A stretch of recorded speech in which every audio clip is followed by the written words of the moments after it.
My name is Samantha Sandassi. I'm AJWell's Education and Training Manager, and it's my pleasure to welcome you all today to this webinar on Black, Indigenous, and Peoples of Color experiences in academia generally, and in STEM fields more specifically. 2020 has been a really interesting year, and it's not just today, right? We've seen increasing racial tensions, violence, and unrest. We've witnessed a growing movement of people dedicated to racial justice, to recognizing discriminatory beliefs and practices in their own lives, and dismantling the systemic barriers to equity. We've also witnessed the further entrenching of racist beliefs by those in the highest levels of power. This webinar today is based on two simple truths. One, Canada is not immune to racism, and that academia is not immune either. A recent poll by Abacus Data found that only 2/3 of Canadians believe that institutional or systemic racism exists in Canada. Popular views of academia describe it as a meritocracy, a neoliberal bastion of inclusivity. And these views ignore a couple of things. First, they ignore basic numbers.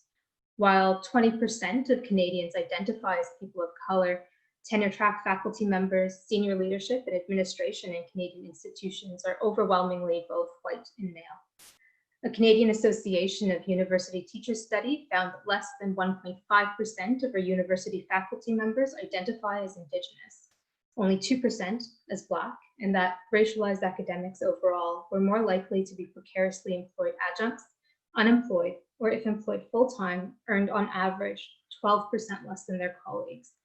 And second, too, these views overlook, too, I think, the myriad of ways in which discrimination and exclusion manifest in the lives of BIPOC academics, from being dismissed as a candidate because of cultural fit, for being assumed to be a catering staff and not a keynote speaker, to other microaggressions that are experienced on a daily basis.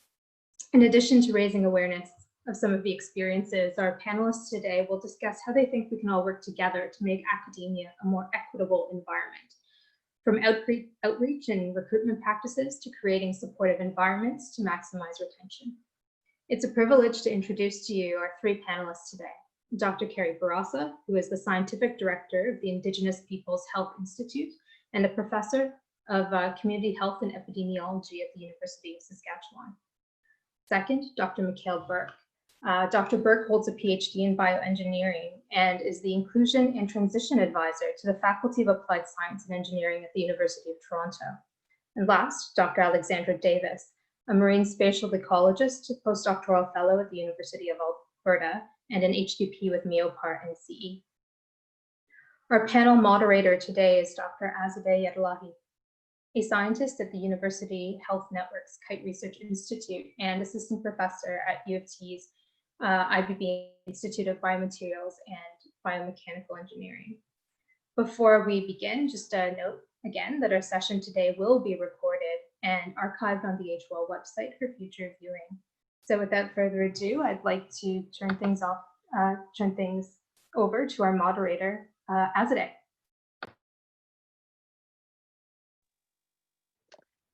Hello, everyone, and thank you so much for your attendance. It is amazing to see all of you here today and being interested in this conversation.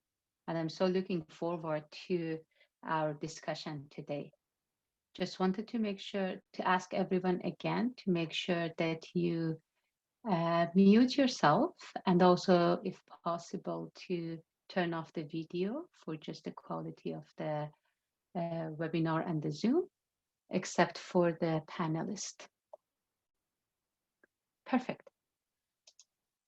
So we're going to start with the panelist and the first question, which is about our experiences with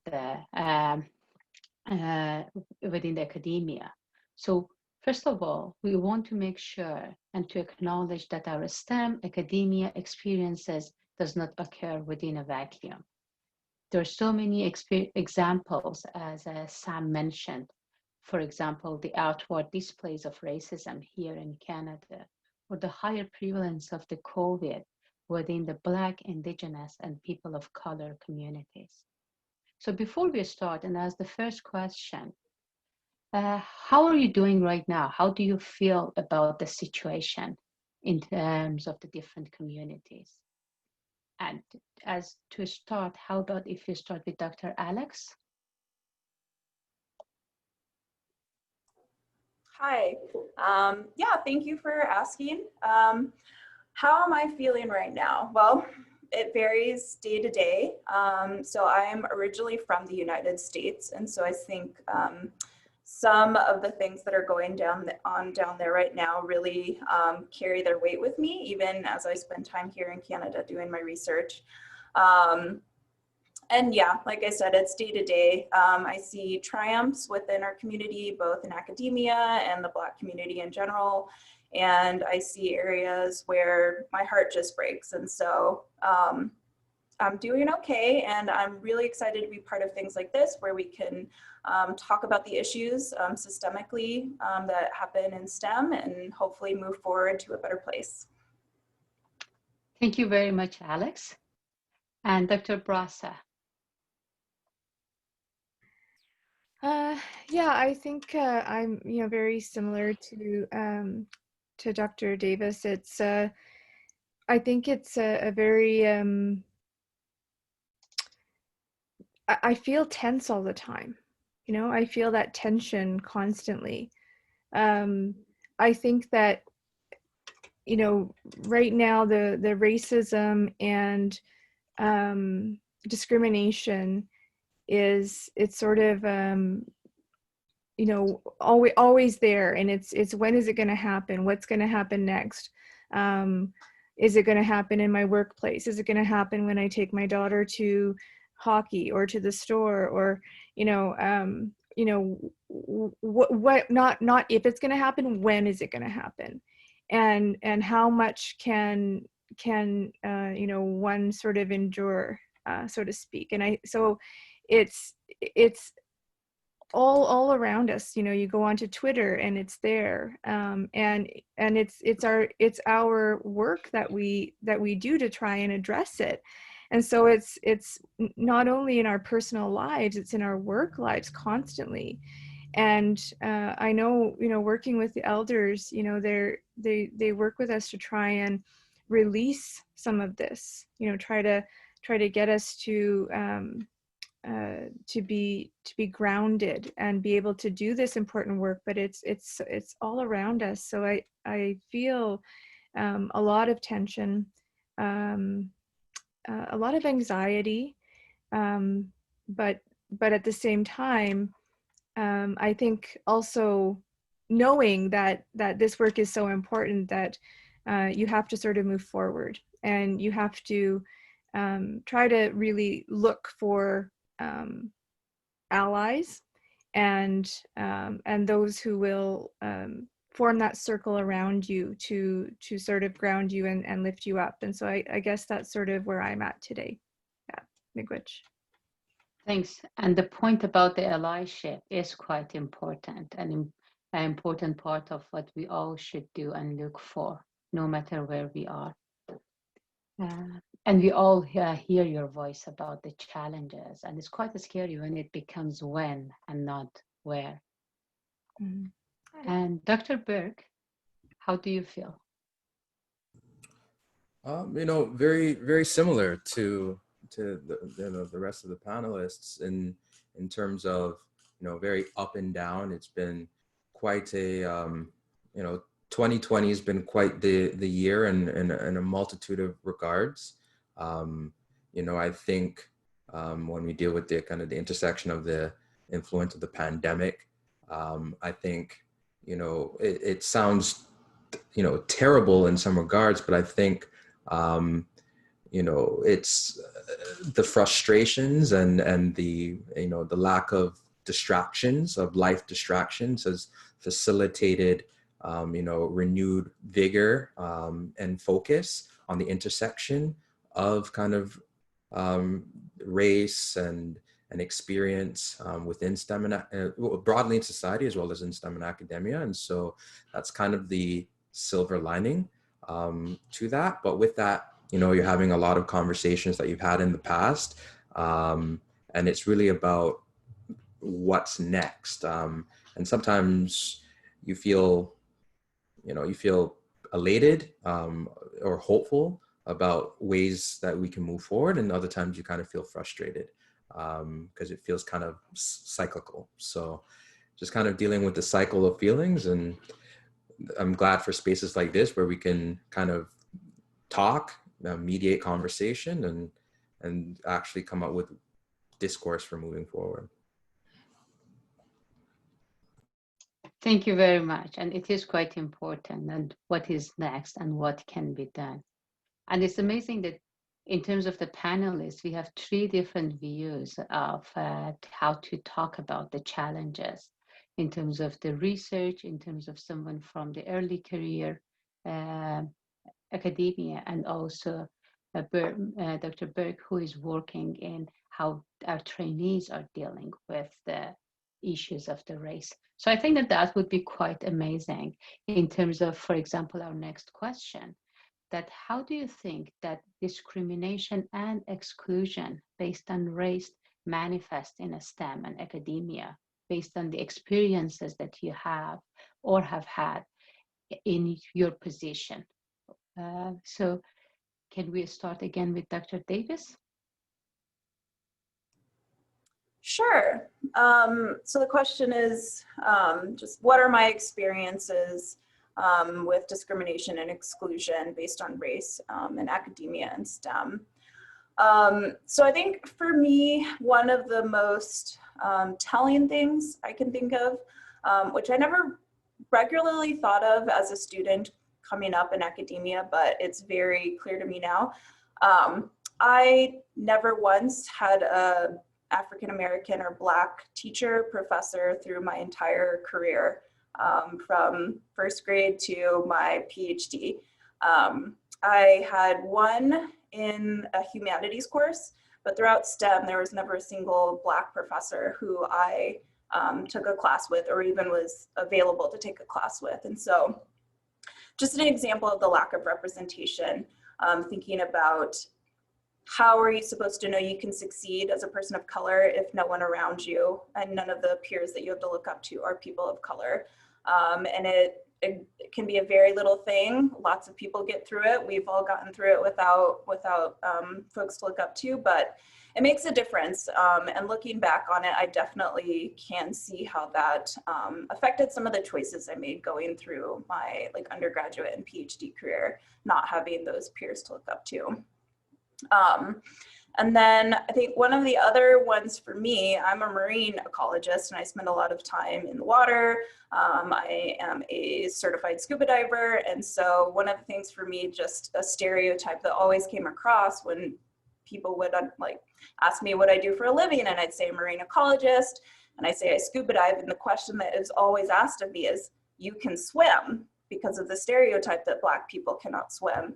And, in my head, my retort is always, no, they made an exemption for me. I didn't have to pass the swim test to get my scuba license, and coming from a family of people who swim, for me, it's just such a ridiculous question, but it's something that graded on me over the years because it's something that's always asked. And so just kind of having those folks to look up to, and then having to deal with some of the kind of ridiculous stereotypes that people put upon me just because of the way I look when they find out what I do for a living.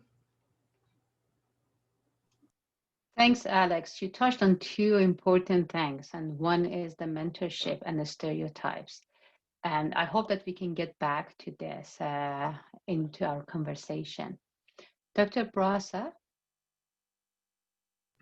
what are your experiences of the race as a researcher? Yeah, it's interesting. I think similarly as a child, well, my grandfather, when I was younger, I was I was raised mostly by my grandfather, and he only had grade 3, and had a really terrible childhood. All of the historic trauma, that kind of thing. I was the first to ever go to high school, and the first to go to university, and I never ever thought that would ever happen. I mean, never occurred to me if I made it to high school, that was going to be a great thing. We lived in the inner city in Regina, Saskatchewan, And I was very comfortable there. I wanted to go to school there. But my grandfather wanted me to go to, quote, a good school. And when I went to this good school, it was a middle class, area. And I was really the only Indigenous kid there. And I got beat up a lot. It started out with just sort of, the taunting and, names, wagon burner, squaw, that kind of thing. And then it escalated, and it was a very difficult time for me. And I also, had no mentorship or anything. I had maybe one teacher, or later on, almost grade 8 or so, that finally took an interest. But I didn't have, very similar to Dr. Davis, I didn't have, any mentors that thought I could, amount to anything, or be good at anything, until probably high school, where I started to excel, but people were always shocked, like, oh, you're doing so good for yourself, considering that you're Métis, right? Oh, like, who else in your family has been able to do anything, or those kinds of comments, these disparaging comments. And I certainly, never imagined that I could do anything in science or technology.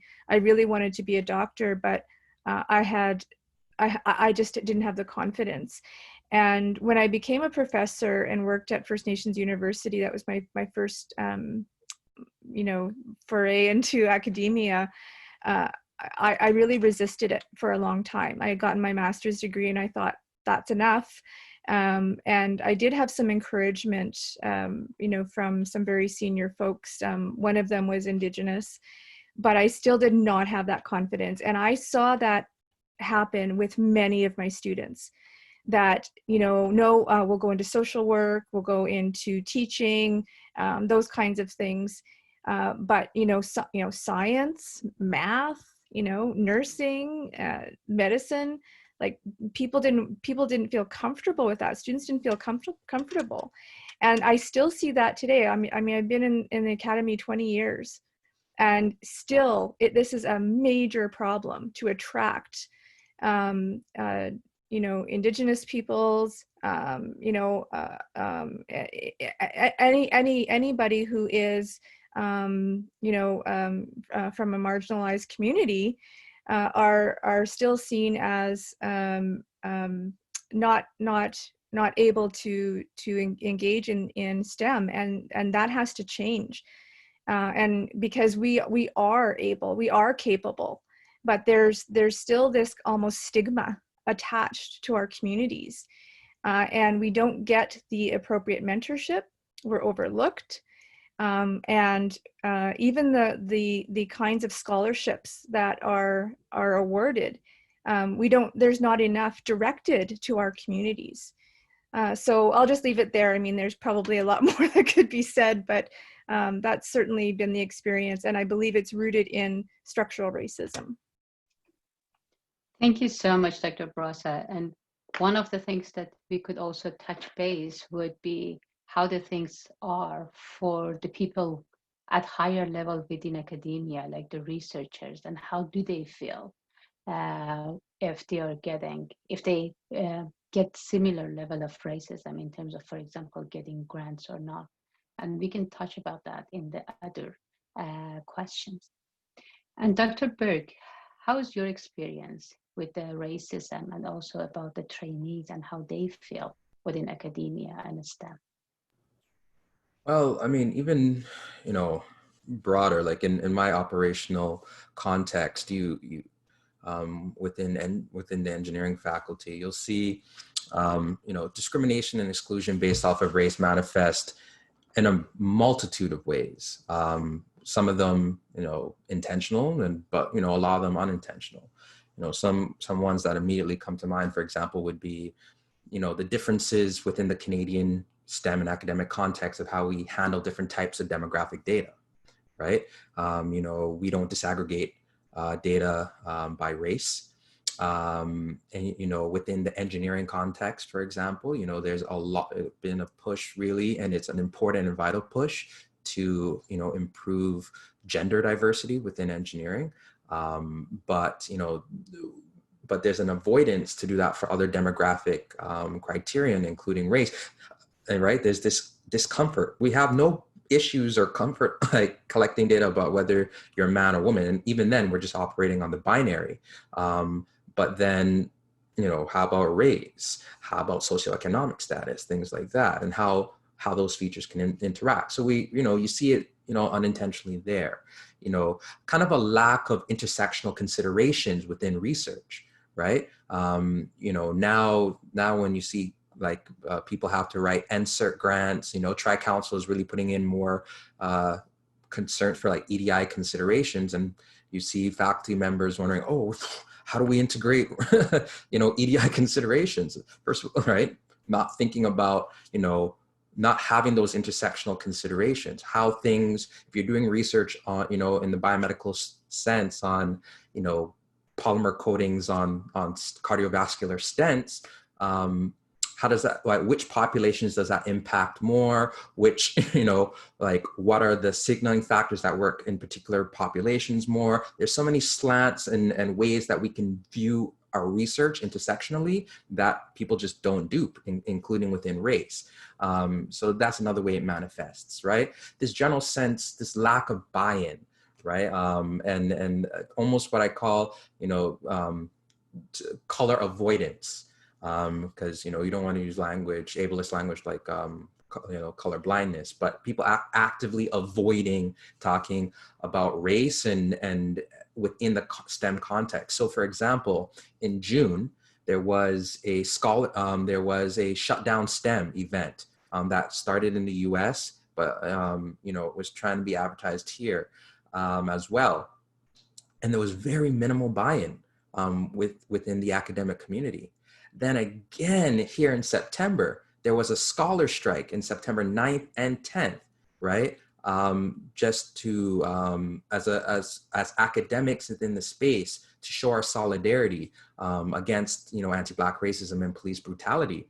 And, you know, it was advertised within like the engineering faculty at UT, for example. But there was a lot of you know, some faculty members took it on, you know, we had workshops and dialogues, but some faculty members felt uncomfortable with the word strike, for example, right? But then it's like, okay, why do you feel uncomfortable with the word strike in this context, right? Right? Versus you might feel completely comfortable talking about strike in the context of, you know, workers being abused and trying to, you know, to get their rights, but you feel uncomfortable talking about a strike in a scholar sense when dealing with anti-Black racism and police brutality, right? And really kind of delving into that apolitical perception of STEM and technical fields, right? Within engineering is like, just from my bias, engineering is a socio-technical process, right? And so these two, it's inherently a political process because it impacts a wide variety of stakeholders. But again, that blindness. And then even how we often kind of define our service, like say, for example, a faculty member in research, when they think about PTR, right? Progress through the ranks. You know, when you have, say, a BIPOC faculty member who takes on a lot of labor by virtue of their race, right? Whether it's, you know, being a mentor, being an advisor, you know, being that token faculty member on certain committees, right? And how is that labor acknowledged? And it often isn't. And it's often an additional labor that a faculty member or researcher has to take on the side of their desk that isn't really integrated within their acknowledgement of service for progress through the ranks. So these are all slightly like systemic ways in which where discrimination and exclusion exist for racialized, you know, academics within STEM, from my perspective. Thanks, Dr. Burke. These are excellent examples. And then that applies to many of us within academia. And some of the things, if I was going to summarize from the challenges that you've seen or experienced, could include the lack of mentorship for the younger generation of the scientists and people within a STEM. And that can go even how we approach the youth outreach, or for people like the early career investigators, the stereotypes, the lack of proper scholarships. But also the one thing that is important is the intersectionality of the different areas of the discrimination. For example, there's a lot of good work being done in terms of gender diversity, but does that really cover the other intersectionality, like the people of color within the gender diversity? And then the issue of the allyship, that how the other people can help to lift part of the barriers or the extra burden of the people in the BIPOC, and that now they're sort of having to work even more to represent the BIPOC. So these are great examples of the challenges that we have within STEM. What do you think, or what can be done to solve these problems?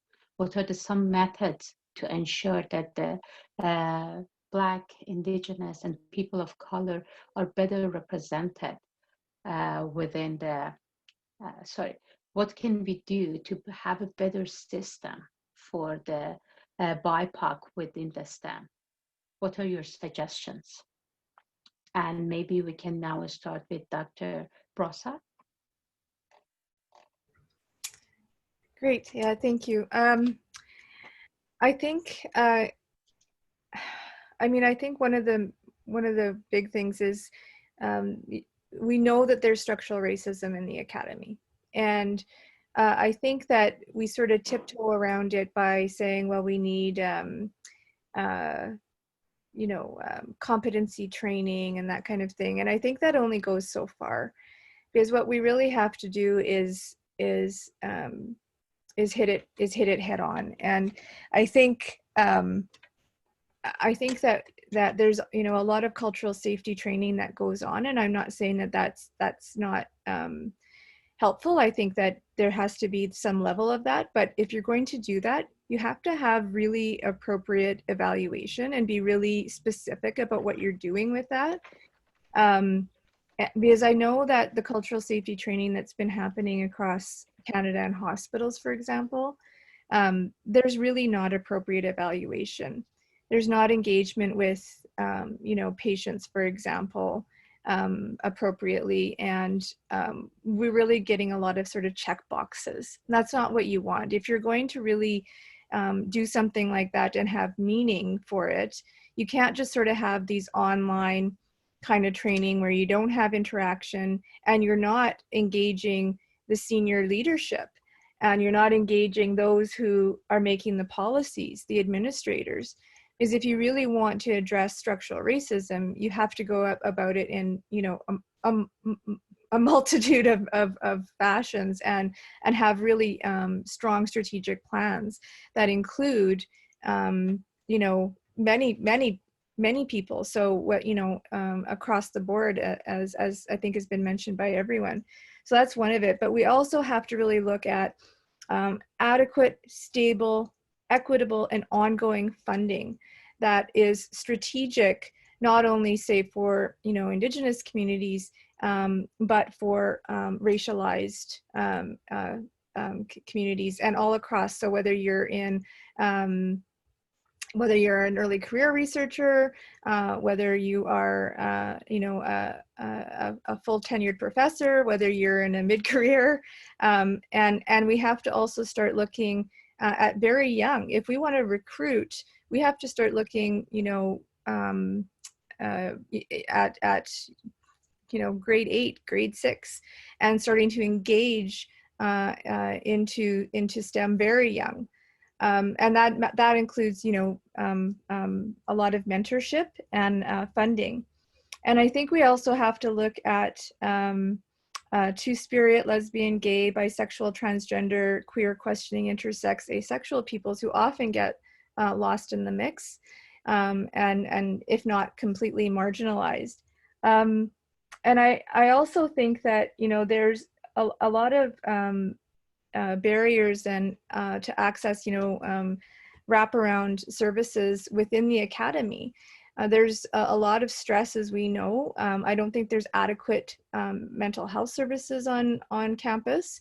And even in terms of supporting students to go into STEM, as I mentioned earlier, and those are all barriers that need to be addressed, you know, in the academy, but also in funding agencies like CHR and other tri-councils.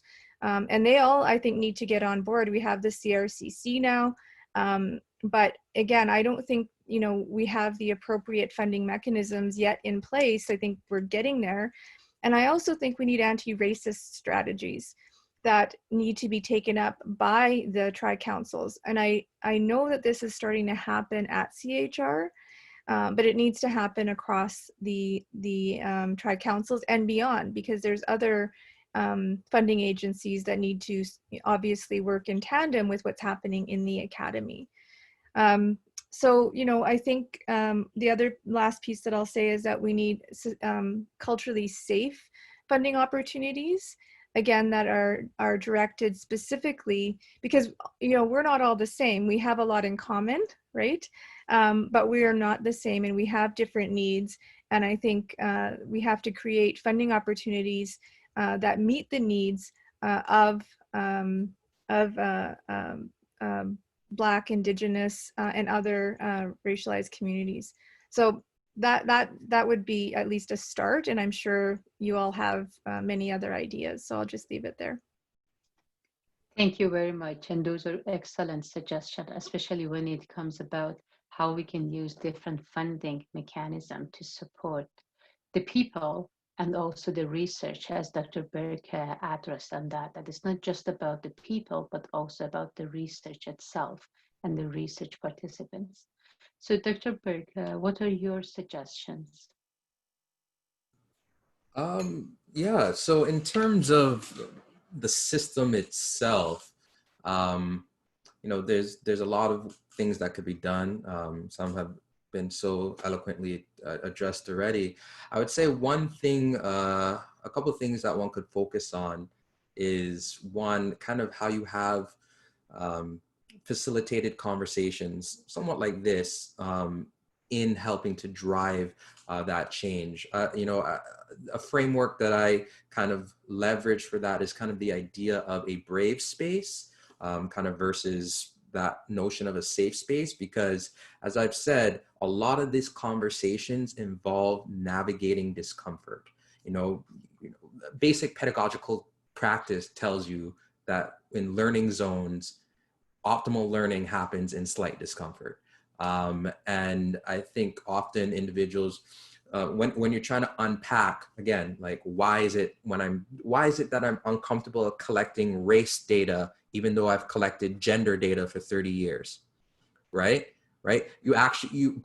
It's hard to get systemic change if you can't even address why you feel uncomfortable about something, right? And so I think, you know, that's a critical piece, but you have to create a space where people feel where you're able to have these frank dialogues, right? Understanding that we're not, you know, I'm a fallible human being, you're fallible, right? I'm, you know, coming in as an honest actor to try to learn, to try to navigate through those things. You know, obviously getting buy-in from senior leadership is always important for systemic change. You know, things that are more than just lip service, like, you know, anti-racism is great. Okay, and, right? And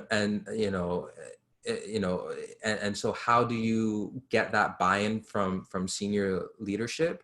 Sometimes you're lucky enough and you have a leader who understands the value and the importance of that, and is willing to create a space for those conversations, and willing to put resources to those conversations.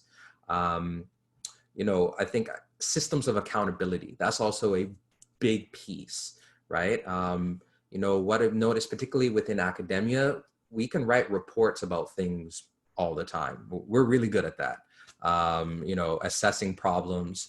But then that report will often kind of stay on a shelf, or often, and I've seen it, where, you know, results are less than favorable, You champion so hard to have something done, like reports and data and doing this analysis, and then people don't like what it shows, and so it stays quiet, right? Or it's kept in-house, right? But unfortunately, you know, external pressure is often an agent for change. And so, you know, you have to place yourself in a position where you keep yourself open for that accountability, right? Which means being transparent, which means collecting information, sharing it with the public, and you might get some pushback, right? Because now your flaws, we don't like to expose our flaws, right?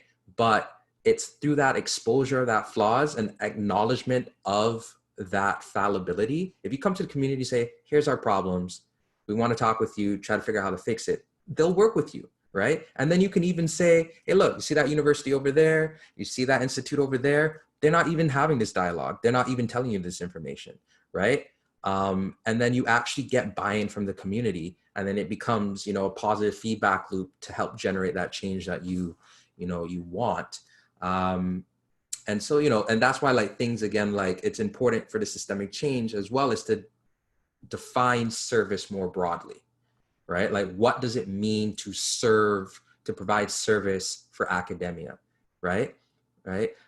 If we don't incentivize that, right? If we don't incentivize and value efforts in this intersectional space, then it puts academics in a place where they have to do 120% labor versus 100%, right?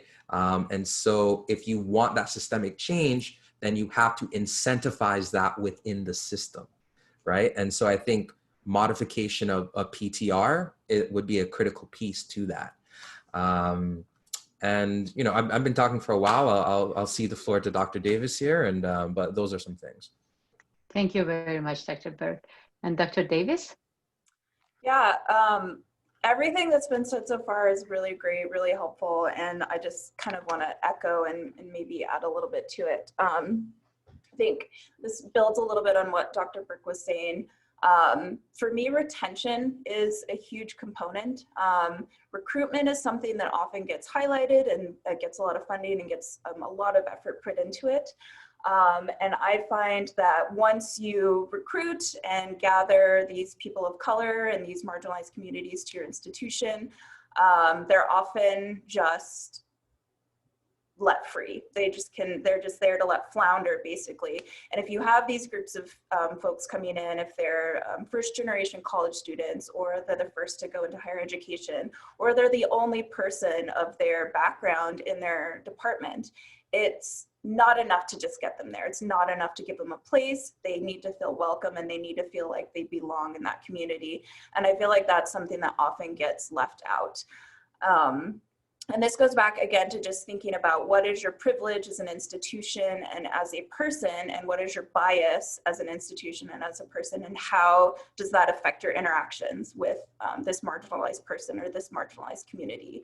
I came from an academic institution for my PhD that was basically founded by folks who identified as white supremacists.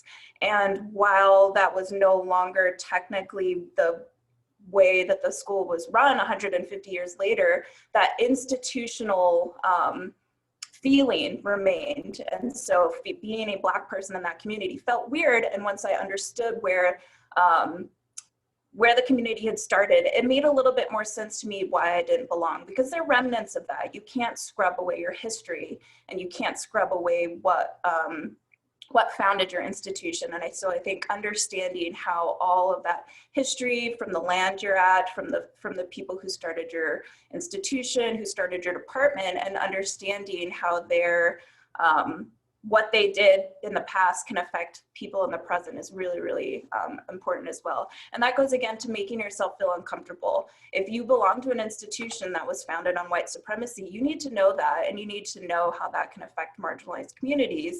Doesn't necessarily that mean you're a white supremacist, but acknowledging your past and your institution's past is one more step towards creating inclusivity. And it's an ongoing process. I think a lot of times groups and folks will say, okay, I've addressed my bias. I know what my bias is. I know what my privilege is, one and done, but it's an ongoing process. you have to re-examine it every day, every week, every interaction you have. And so I think that ongoing process, again, just like retention, is something that often gets lost in the works. And so it's not, again, it's not lip service, it's not a big push, it's an ongoing process. It's going to be uncomfortable and it's going to be hard, but folks other than the marginalized communities need to start putting in the heavy work for it. And I think that's one of the big things that often gets lost in some of these kind of grand gestures towards inclusivity.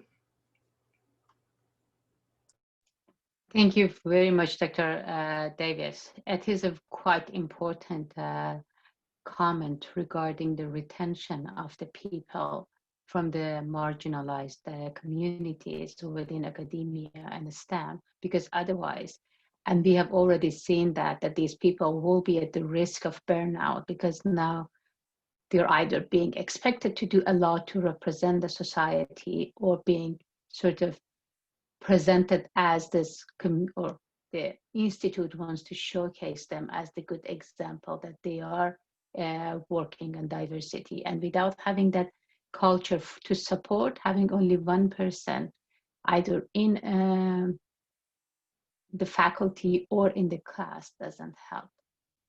These are all great comments. We're sort of getting close to the end of our time. So I was wondering that if you want to give some closing statement about what do you think, or what are the best methods to ensure or to help the outreach or having a better representation of the Black, Indigenous, and people of color within a STEM, in terms of either the outreach to the youth and to being able to recruit more and bring more youth into the academia, or bringing more people into, or basically training more people as the next generation of the leaders. We know that we're doing worse as we go higher in the leadership skills and also in the retention. So we start with Dr. Burke. Thank you. You know, when it comes to this question, you can focus it, you know, throughout the entire pipeline, for lack of a better term at this moment. But I'm going to focus, I guess, my commentary really looking at kind of like pathways to the professoriate and kind of, you know, Black academia and professors, and how do we increase that? So, you know, even before outreach, you know, how are we supporting those pathways to the professoriate for our academic researchers, right? Whether it's having targeted postdoctorate awards, or if it's, you know, facilitating that intersectional or transdisciplinary research, right? So if we're looking for researchers that who work and operate in a transdisciplinary space, then we're more likely able to get a diverse complement. And really kind of dealing with sponsorship at a doctoral level. You know, we kind of speak about sponsorship, mentorship, and more explicitly sponsorship within industry, right? Having that someone who champion you, wants to see you succeed. And why is it that, you know, institutions like UT, you know, Waterloo, for example, will graduate Black PhDs, and then none of them are coming back, you know, to be researchers and professors and within that space. And there's a reason for that. And if we have sponsorship programs or just individuals who feel it's their duty to act as a sponsor, we might facilitate that. And then last thing, I guess, when it comes to like outreach and recruitment, you know, for this talent, you know, within the Faculty of Applied Science and Engineering, kind of their efforts to kind of deal with creating a more diverse faculty complement through a gender lens really led to the production of kind of, there's a framework that was created by the Vice Provost for faculty, that kind of leveraging kind of engineering's experience. And there's multiple ways to kind of address this, from, you know, how you're having your representation on your search committees, to kind of having explicit diversity goals, right, within your search. Because, for example, I think a lot of people don't understand that, you know, Ontario human rights law, yes, you can't say I would want to hire a Black faculty member, or I want to hire an Indigenous faculty member. But it doesn't forbid you from framing an advertisement that would, you know, let candidates, like value candidates who self-identify, or doesn't not allow employers to consider information that's provided via self-identification, you know, as a part of that strategy for diversity within a department or unit, right? And then when you have those criterion, for example, actually weighing, like explicitly weighing things that you can also do, and having a frank conversation about that weight, right? In terms of what do we value, and what combination of identity, experience, and like academic output will provide us the optimal candidate. And thank you. These are great suggestions. And sorry about that. It's just for the sake of the time, but I fully agree with you that these are very important points to consider in the hiring and also the outreach. Dr. Brasa? Thank you. Yeah, I fully agree with what Dr. Burke just said, and I'll just add, I'm a community-based researcher, so I work mostly with Indigenous communities across Canada, and you know, I have 2 labs. One is just being built, but the one I have in Regina, we have about 15 staff. Most of them are Indigenous, some are not, but you know, I think one of the things is that we work across a mentorship lab, and so we have community members. Some of them maybe have grade 8, maybe they're high school graduates, and maybe more. But we sort of say everybody takes off their hats, whether you have a PhD, whether you don't, and that's how we work in the lab, and that's how we serve communities, so that we sort of have go back to sort of our values that the elders give us, that, you know, when we're in a circle, we're all equitable, and that's how we run the lab, and it works. That's the model that works very well for us, and it sort of passes over to the academy as well. I think it is important. Obviously, we have to publish, we have to, you know, do those things in the academy, but we can do it in a different way, and we can include communities in the work that we do in the academy in terms of publications, etc. And we've developed novel methodologies that can now be used in the academy and make people, you know, look at things in a different way. So anyways, I think, you know, there's a lot of things that we could have included in these discussions in terms of, as you know, Dr. Davis said, around retention. I mean, it's you know, absolutely a priority, and I think mentorship has a lot to do with that. So I'm just gonna, you know, leave it there and say miigwech to all of you today. Miigwech. And that's a great comment in terms of including and partnering with the community in what we are doing with regard to the research. And Dr. Davis?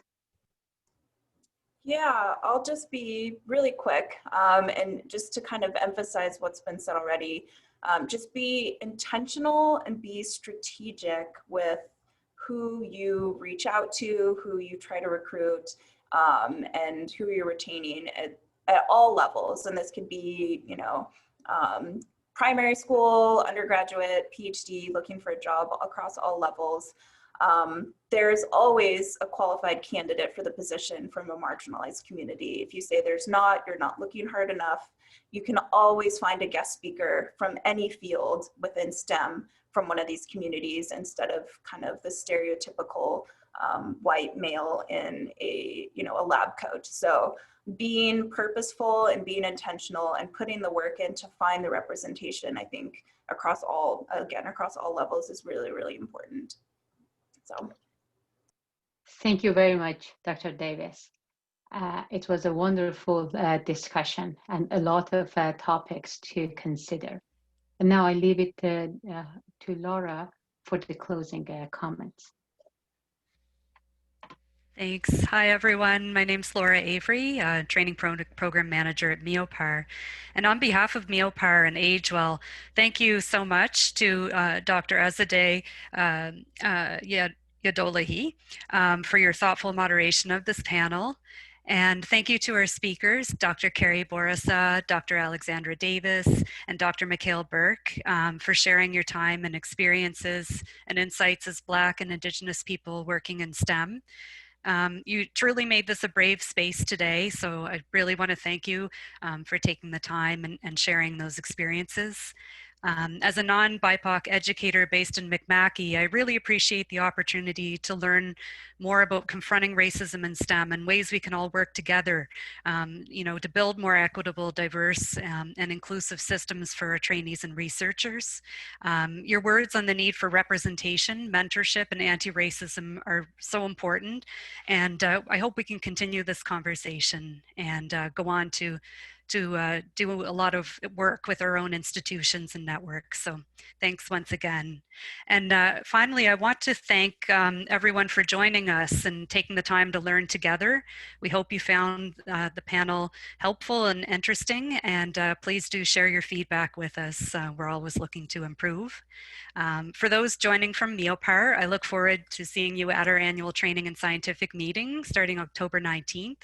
And we are offering sessions to students and trainees from other networks, and they're not all on marine topics. There will be some sessions on research program management, using LinkedIn, a humble lab. So what Dr. Borisa talked about with the values in her lab sounds really interesting. And yeah, registration is free, and we'll be sharing those with our partner networks like AgeWell. So once again, thank you, and have a great day.